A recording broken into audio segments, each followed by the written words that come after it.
Hey, what's up? And welcome back welcome back you. This is going to be number 1 in a series of videos that I intend to do throughout the year.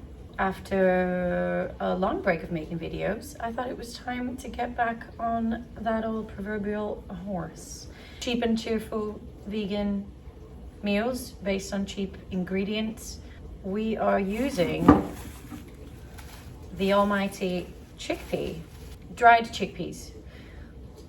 They're the best to use for one of the dishes that we're going to make with the chickpeas, which is a falafel, a homemade falafel.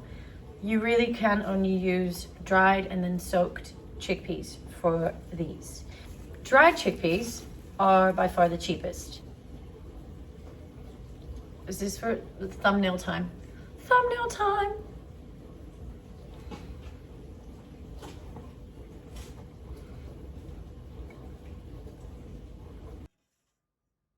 Okay, so we are going to start by soaking our chickpeas overnight. Simply get a bowl, add the dried chickpeas, add some baking soda, and add water.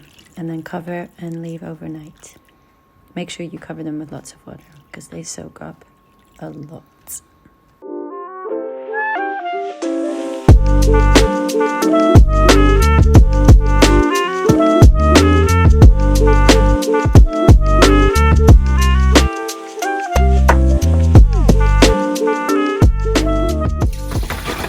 Okay, so we're going to start by draining the soaked chickpeas.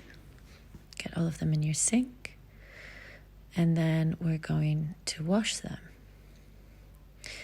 The water's usually quite smelly from the soaking, all the enzymes or whatever they are, they come out. So make sure you rinse these well. Then the first thing we're going to do is take about 2/3 of the chickpeas and put them in a big pot, because we're going to be cooking them whilst we start preparing the falafel. Use loads of water, and then we're going to add baking soda. Baking soda usually helps with the gassiness you might experience from legumes. Okay, while that is on for about 45 minutes, we're going to start preparing our falafel. Roughly chop 1 clove of garlic and 1 onion. Don't worry about how tidy this is, how neatly you chop these, or how fine, because they're going to go in a food processor. So don't be too precise. Then add all the soaked chickpeas to your food processor. Add the onion and garlic, and then we're going to add some salt, some pepper, some cumin, some coriander, both in powder, and some fresh herbs. So I didn't have any parsley, so I used mint, which came out nicely, but usually you would add flat leaf parsley. And I also used coriander. And then we're going to blitz that all up together.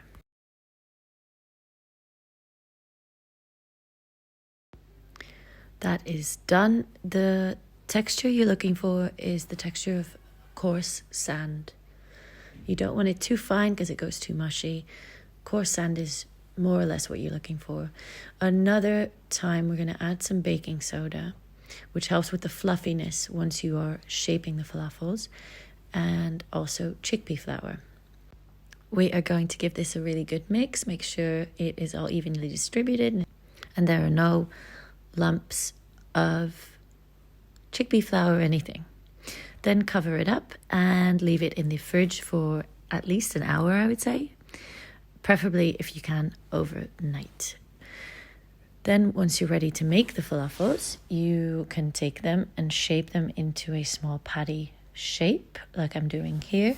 Just press it together nice and firm, and then you start going around with your hands, shaping it into a small patty.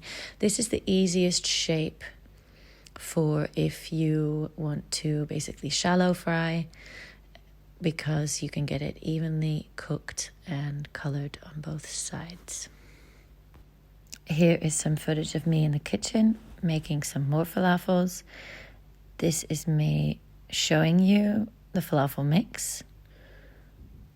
Here I'm not sure what I'm doing. But this is me shaping them. So I think the first one that I'm making here is the patty shape again. If you want to cook in a little bit of oil, or if you want to cook the falafels in the oven, this is also a better shape because it will cook quickly on the outside and you won't overcook it and have a really dry falafel, because probably one of the saddest things is a dry falafel, if you ask me. So that's shape one. Then there is another option, which is more of a classical shape, which is a round falafel. These look really nice. So if you are serving them to people, these look lovely once they are fried. Okay, we are ready to start cooking the falafels. I've added a small layer of oil so I can basically shallow fry them.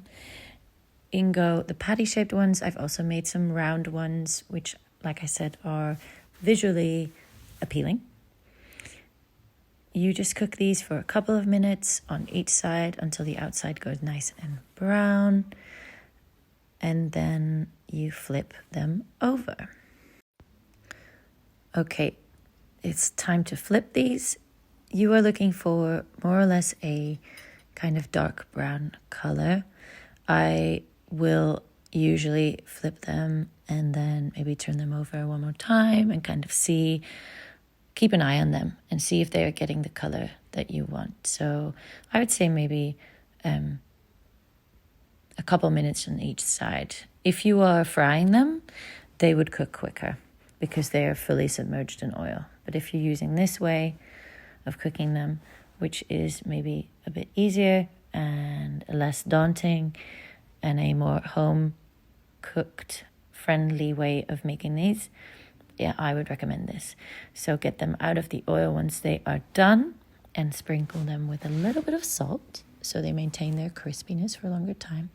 And here's the round ones. I do think these look so nice, and these really have that falafel appeal, but it really doesn't matter. This was me trying to show you how crispy they are, but I actually turned the sound off for this clip. So, pardon. Okay, time for the reveal. They are done. Here you go. This is number one. It is nice and hot, and it should have this kind of yellowy, bright green. The color isn't really coming across on camera, but bright green, yellowy color. Let's try some. Yep, that's good. There's the food dance. I have noticed that everyone has a food dance for when something is good. And then here's my great tip about this recipe. Once you have the falafel mix, you can pre-shape them or just freeze some of the mix and defrost whenever you fancy falafel, and it keeps for ages, and it's such a quick little solution for when you have no dinner prepared. Oh, hello. Just getting a beautiful plate to make a delicious sandwich with some falafel. This is homemade aioli with some kimchi juice, kimchi mayo, vegan of course, some greens, and then some bits of the falafel. Then I was topping this with whatever I had around, which was a bit of purple cabbage. That was just sitting in some salt, which makes it a bit more easier to digest and everything, and it's just delicious. And then some fresh coriander to finish this off. And believe me when I tell you that this sandwich was delicious. Of course, we didn't forget about the chickpeas that we were cooking. When you go and drain these, make sure you put a bowl under the colander so you can get all the cooking water, because we'll be reducing that down.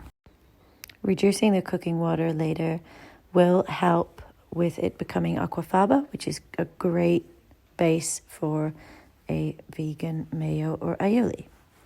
So pop it in a pot and reduce. Okay, we are on to the hummus. I chose to make a hummus with green peas just for something different, but you don't have to add these. You can basically add anything you want or add nothing at all. Add 1 clove of garlic, the juice of 1 lemon, about half a cup of tahini. Do not skip the tahini. And lots of olive oil. I would say almost the same quantity of tahini, but you can use a bit less. And then salt and pepper, of course, and cold water. Make sure you use cold water. once you add everything, you can pop the blender on. You can also do this in a food processor or even with an immersion blender if it's easier for you to use or if you don't have a regular blender. And just blend for as long as you think necessary until you have the consistency that you prefer. I used 1.5 cups of water, so just have a look intermittently and see if it's turning out as you want it to be. I like a very creamy, smooth, not a thick hummus. So this is the result. The green peas make it like quite nice and sweet. So it is lovely paired with something that's maybe spicier, maybe some crushed red chili flakes.